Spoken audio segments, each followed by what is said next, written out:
अफसान, आपने तो फुटबॉल में कमाल करके दिखाया है और फुटबॉल के फैंस ज्यादातर कहते हैं band it like a Beckham, लेकिन मुझे भरोसा है कि अब वो कहेंगे S it like a Afsan. Thank you so much sir, thank you so much. मुझे यहाँ पे अपनी बात कहने का मौका दिया, मुझे इतने बड़े प्लेटफॉर्म पे लेकर आए आप। मुझे बहुत ही खुशी होती है कि मैं अपने जम्मू एंड कश्मीर स्टेट को रिप्रेजेंट करती हूँ, बिकॉज मैं अभी बेसिकली जम्मू कश्मीर से हूँ, बट मैं मुंबई के पीफा क्लब में खेलती हूँ एज अ गोलकीपर। तो मुझे बहुत खुशी होती है कि जब मेरे घर वालों ने मुझे सपोर्ट नहीं किया था, तब मैंने वो डिसीजन लिया कि नहीं, मुझे थोड़ा बहुत अपनी फैमिली के साथ, अपने सोसाइटी के साथ स्ट्रगल करके इस चीज को आगे बढ़ाना चाहिए, ताकि हमारी सोसाइटी में भी थोड़ा चेंज आए। वो लड़कियों को आगे देखना चाहिए, जो आजकल बहुत ज्यादा हो रहा है। मैं जब भी बाहर जाती हूँ तो लड़कियों को एक्सरसाइजेस करते हुए, वॉक करते हुए या ग्राउंड में देखती हूँ, तो मुझे बहुत ही खुशी होती है कि हमारे JNK स्टेट की लड़कियां भी आगे आ रही है।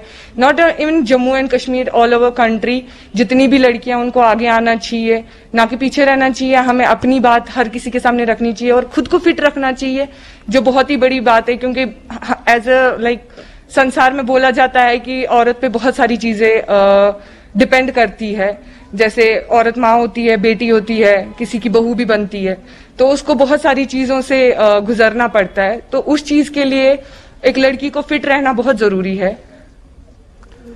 मैं बताऊं जी, आपने जिस प्रकार से अचीव किया है, एक कश्मीर की बेटियों के लिए, देश के लिए भी एक इंस्पिरेशन है, लेकिन कश्मीर की बेटियों के लिए आप एक बहुत बड़ा इंस्पिरेशन बन गई हैं।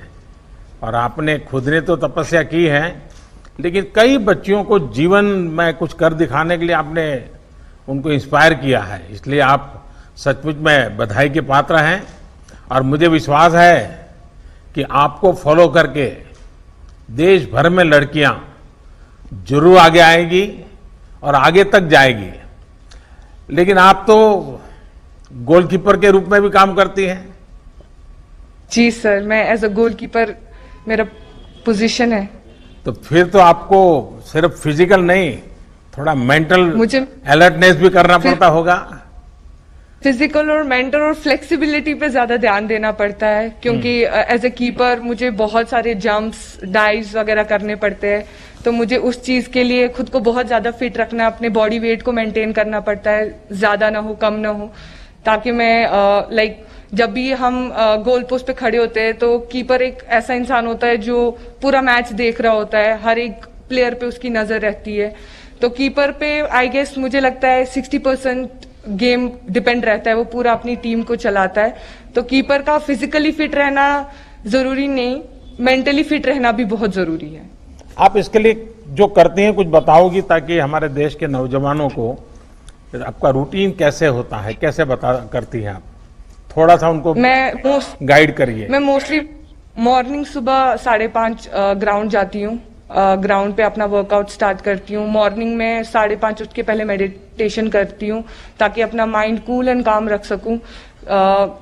मैं जो हमारे MS धोनी है, कैप्टन है इंडियन टीम के, एक्स कैप्टन रह चुके हैं, तो मैंने उनसे बहुत कुछ सीखा है, क्योंकि वो बहुत ही कामली काम करते हैं। As a captain, as a player, he is very calm, और मुझे उनकी वो जो कामनेस है खुद में लाना बहुत अच्छा लगता है, कि जैसे वो कामली काम करते हैं अपनी लाइफ में, हर एक को अपनी लाइफ में वैसे ही कामली काम करना चाहिए। अपने मेंटल स्ट्रेस को ज्यादा हाई नहीं करना चाहिए, अपने मेंटल स्ट्रेस को बैलेंस रखना चाहिए, ताकि जो दिन भर के काम होते हैं वो इजीली और स्ट्रेस फ्री कर सके। ठीक है, आजकल बच्चे फिजिकल एक्टिविटीज में शामिल होने के बजाय 24 घंटे स्क्रीन के सामने ही ज्यादा समय बिताते रहते हैं। प्रत्येक राज्य में फिट रहने की अपनी स्थानीय परंपरा रही है। आपने तो बचपन अपना, भले आज इस फुटबॉल को लेकर के आप मुंबई में आप काफी कुछ समय बिताती हैं, लेकिन हर एक राज्य की अपनी एक विशेषता होती है फिटनेस की। कश्मीर में वेदर भी हमेशा अनुकूल नहीं होता है, बहुत ही विपरीत रहता है। तो ऐसे में आप वहां की कौन सी ऐसी पारंपरिक चीजें हैं जो वहां के बच्चों के जीवन में, क्योंकि मैंने देखा है खेल कूद में कश्मीर के बच्चे शानदार है जी, अद्भुत है। ये नेचुरल फिटनेस में वहां क्या ऐसे तौर तरीके हैं?